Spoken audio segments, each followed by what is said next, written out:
ampifaliana riavana malalana zao tsika miona indray am'izao andro sabotsy izao zay azontsika mandinika ny ten'andriamanitra mafantatra ny sitrapon'andriamanitra ary indrindra ny tokony ataontsika koa ho aminareo neny fahasoavana sy ny fiadanana afan'andriamanitra ray sy Jesosy Kristy tompontsika ary fampiareza amin'ny fanamasina amen.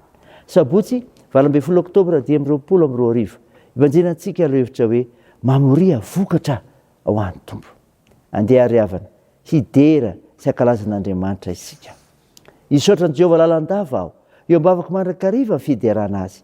Jehovah andriare amin'ny fanahy ary izany mpandefitra ka ho faly miara mankalazan'andriamanitra amiko aroka hiara manahatra ny anarany isika amen.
Fifali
ivavaka isika.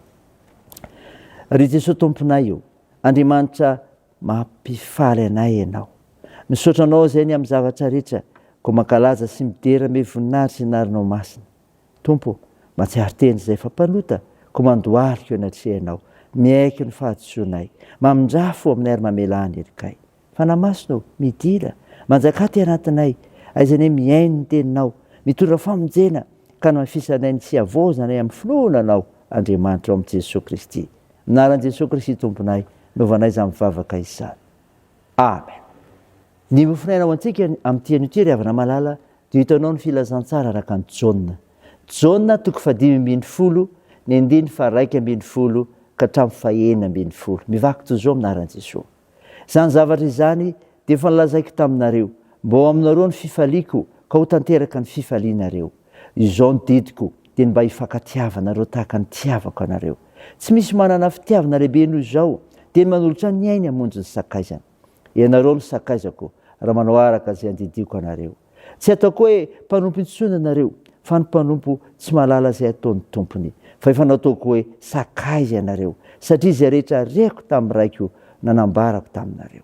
Tsy anareo ny fidy ahy, fa izaho ny fidy anareo, ka nanindry anareo mba handesy amoa, ary mba haretany vokatra reo, mba homendray anareo izay rehetra angatanareo amin'ny anarako na inona na inona. Amen. Ray masino, manamasinanay amin'ny fahamarinana, ny teninao ny fahamarinana. Amen. Ry havana malala, ho aminao ny fiadanan'ilay Jesosy Kristy tonga sy mpamonjy anao. Mofinaina ho antsika an'io ka norenetsika teo, Jaona 5:10, 2:1:10 ka hatramin'ny 4:10. Dia haintsika loatra ny amin'izany filazantsara soratan'i Jaona izany. Voalaza eto ny mpianatra manana ny fifalian'i Kristy dia izao mifankaty araka ny Kristy. Zany ry havana, mifankaty araka ny Kristy. Izao ny didiko dia mba hifankatiavanareo tahaka ny tiavako anareo. Ny 2:20. Dia tsy baiko ro omeny Jesosy Kristy mpianatra. Fitiavana mitoy fa tsy miserana ihany. Fitiavana tsy amin'ny fihetsem-po fotsiny ihany koa, fa aseho amin'ny asa sy ny atao rehetra mihitsy aza. Fitiavana mahafony sarobidy indrindra, eny hatramin'ny aina mihitsy aza. Izany ry havana, modelin'ny fitiavana takiany Jesosy Kristy amin'ny mpianatra. Koa satria baikon'i Kristy, izay rehetra manaiky ho mpianatra Jesosy Kristy dia tsy maintsy mifankaty. Ny fitiavana dia iray amin'ireo asan'ny fanahy. Noho izany, ny olona itoeran'ny fanahy masina dia tsy maintsy tia ny namany araka ny tiavan'i Kristy antsika. Ekeo hiaso anatinao ry havana ny fanahy. Ny mpianatra manana fifalian'i Kristy koa dia izao, miasa araka ny fifitianan'i Kristy. Tsy anareo ny fidy ahy fa izaho ny fidy anareo, ka nanendry anareo mba handesy hamoa. Ho ny 2:1:10. Jesosy Kristy ry havana no nifidy mpianatra mba hiasa ho azy sy handray famonjena. Jesosy Kristy no nanao dingana voalohany, ary ny olona mamaly izany fifidianana azy izany. Ka ny olom-bo fidy dia mpiara-miasa, mpamokatra, manana vokatra tsy mety tapitra ho an'i Jesosy Kristy. Araka izany, ny mpino mpianatra Jesosy Kristy dia novidiana hakatahaka, hakamodely, hakasofianatra ny amin'izay nataon'i Kristy amin'ny fanaovana ny asan'Andriamanitra, amin'ny fanaovana sorona amin'ny tena ho amin'ny fanjakany lanitra mba tanteraka izay nandrahandray azy. Ray izany ry havana, saina, san'ilay fitiavan'Andriamanitra, mampifaly antsika koa no fahasoavany tao amin'i Jesosy Kristy. Amen. Andeha hivavaka isika. Tompo, misaotra ny mofinaina nomeno anay izay milaza ny mpianatra manana ny fifalian'i Kristy, dia ny mifankaty araka an'i Kristy sy ny miasa araka ny fifidianan'i Kristy. Da io ny faharoan-tenanay ho anao amin'ny fiainana famonjena dia ny teninao Andriamanitra nataonao anay. Mivavaka izahay ho an'ny tompony anjara rehetra sy ny vaokanao Andriamanitra hiatrika fampiovahana rahampitso raha sitraka ao. Tompo, homba ireo manana andraikitra amin'ny fitsaboana ka ho sitranonareo marary. Amparezo ireo azo ny manjo. Mio azy ny fanantenana tsara amin'i Jesosy Kristy fa fanandresy ny fahafatesana ianao. Toandro ireo marefitsikolona ary vonjeo ireo mahantra sy sahirana ary sonjovina ny mpikatrany. Tao ny asany sy ny fiazakazanay, ny fianarana, fikasana rehetra. Vangio ny fiainay Jesosy, tsaboy, tongavy ianao amin'ny alalan'ny fananao masina ao anatinay tsiraray, hiasana mba anaovanay ny tsara, isainay ny tsara, ezana ao amin'ny tsara koa ho fanavotana ny firenenay. Vavaka aminao zay Jesosy, mba ny fitahinao zay. Ary dia ianao ilay Jesosy Kristy mpamonjy anay, le fanitsangana tamin'ny maty name fandresena ao anay koa naovanay izany vavaka izany miaraka amin'ilay vavaka nampianarinao anay manao hoe ranay eo izy any an-danitra ao masinana eny anaranao ho tonga ny eny fanjakanao atao any eny sitraponao ety an-tany ho tahaka ny an-danitra meo ny an'io izy anina saza ao anay ary mamela ny elikay tahaka ny namelanay izay meloka taminay ary aza mitondra anay amin'ny fakapanahy fa manafanay amin'ny ratsy fanao ny fanjakana sy ny hery ary ny voninahitra mandrakizay amen. Raha isa finoana riavana ny tsodrana tolotra anao aminaran'i Jesosy Kristy aza manana inona faoka ny fihavana sy ny fona mba fisaorana no entinao manambara ny fangatanareo amin'Andriamanitra amin'ny zavatra rehetra ary ny fiadanan'Andriamanitra izay mihoatra ny fahalalana rehetra hiary ny fonareo sy ny hevitrareo ao amin'ny Kristy Jesosy. Amen. Teo an'Andriamanitra irery ny voninahitra amin'ny anaran-dray sy ny zanaka ary ny fanahy masina. Amen.